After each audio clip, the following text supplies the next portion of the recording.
ಧಾರವಾಡ ಜಿಲ್ಲೆ ಧಾರವಾಡ ತಾಲೂಕು ಶ್ರೀ ಕ್ಷೇತ್ರ ಕನವಿ ವಣ್ಣಾಪುರ ಗ್ರಾಮದ ಶ್ರೀ ಆರೂಢ ದರ್ಶನ ಜ್ಞಾನ ಪ್ರಕಾಶನ ಆಶ್ರಮದ ವತಿಯಿಂದ ಧರ್ಮ ಜಾಗೃತಿ ಮತ್ತು ಲೋಕ ಸುಭಿಕ್ಷೆಗಾಗಿ ಪ್ರತಿ ವರ್ಷದ ಅಂತೆ ಈ ವರ್ಷವೂ ಕೂಡ ವಿವಿಧ ಕ್ಷೇತ್ರದಲ್ಲಿ ಗಣನೀಯ ಸೇವೆ ಸಲ್ಲಿಸಿದವರನ್ನು ಗುರುತಿಸಿ ಶ್ರೀ ಸಿದ್ಧಾರೂಢ ಪ್ರಶಸ್ತಿಯನ್ನು ನೀಡಿ ಗೌರವಿಸಲಾಯಿತು. ರವಿವಾರ ಧಾರವಾಡ ಶಹರದ ಜಿಲ್ಲಾ ಕನ್ನಡ ಸಾಹಿತ್ಯ ಭವನದಲ್ಲಿ ಜಗದ್ಗುರು ಶ್ರೀ ಸಿದ್ಧಾರೂಢ ಮಹಾಸ್ವಾಮಿಗಳವರ 189ನೇ ಜಯಂತಿ ಜಾತ್ರಾ ಮಹೋತ್ಸವದ ನಿಮಿತ್ತ 19ನೇ ವಾರ್ಷಿಕೋತ್ಸವ ಜಾನಪದ ಸಂಗೀತ ವಿವಿಧ ಮನರಂಜನೆ ಹಾಗೂ ಶ್ರೀ ಸಿದ್ಧಾರೂಢ ಪ್ರಶಸ್ತಿ ಪ್ರದಾನ ಕಾರ್ಯಕ್ರಮವು ತುಂಬ ಅದ್ದೂರಿಯಾಗಿ ಜರುಗಿತು. 2025ನೇ ಸಾಲಿನ ಶ್ರೀ ಸಿದ್ಧಾರೂಢ ರಾಜ್ಯ ಮತ್ತು ರಾಷ್ಟ್ರೀಯ ಪ್ರಶಸ್ತಿಯನ್ನು ನೀಡಲಾಯಿತು. ವಿವಿಧ ಕ್ಷೇತ್ರದಲ್ಲಿ ಸಾಧನೆ ಮಾಡಿದ ಸಾಧಕರನ್ನ ಆದ್ಯತೆ ನೀಡಿ ಈ ಪ್ರಶಸ್ತಿಯನ್ನು ನೀಡಿ ಗೌರವಿಸಲಾಯಿತು. ಹುನಗುಂದ ಮಠದ ಶ್ರೀ ವೀರೇಶ್ವರ ಮಹಾಸ್ವಾಮಿಗಳು, ಶ್ರೀ ವಿದ್ಯಾನಂದ ಸ್ವಾಮಿಗಳು ನೇತೃತ್ವ ವಹಿಸಿದ್ದರು.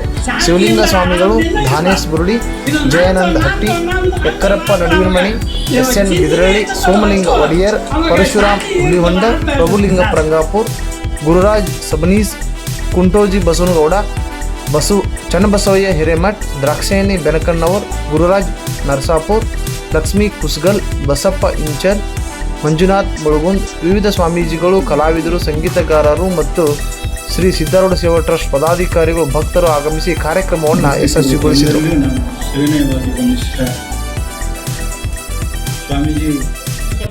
ತನ್ನಿಂತಾನೇ ಹಸು ಹಾಲನ್ನು ಕುಡಿಯೋದಿಲ್ಲ. ಗಿಡಗಂಟಿಗಳು ಹಣ್ಣನ್ನು ಕೊಡ್ತದೆ. ಗಿಡಗಂಟಿಗಳು ತನ್ನ ಹಣ್ಣನ್ನು ತಾನೇ ತಿನ್ನೋದಿಲ್ಲ. ನದಿ ಹರಿತದೆ. ನದಿ ನೀರು ತನ್ನ ನೀರನ್ನು ತಾನೇ ಕುಡಿಯೋದಿಲ್ಲ. ಈ ರೀತಿ ಮನುಷ್ಯನಾಗಿರ್ತಕ್ಕಂತಹ ನಾವುಗಳು ಸಮಾಜದ ಬಡ ಜನತೆಯ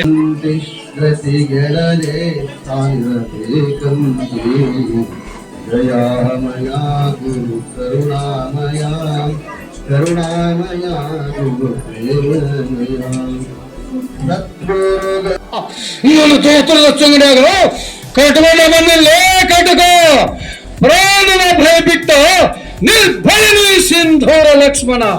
ಜೈ ಹಿಂದ್, ಜೈ ಕರ್ನಾಟಕ, ಜೈ ಶ್ರೀ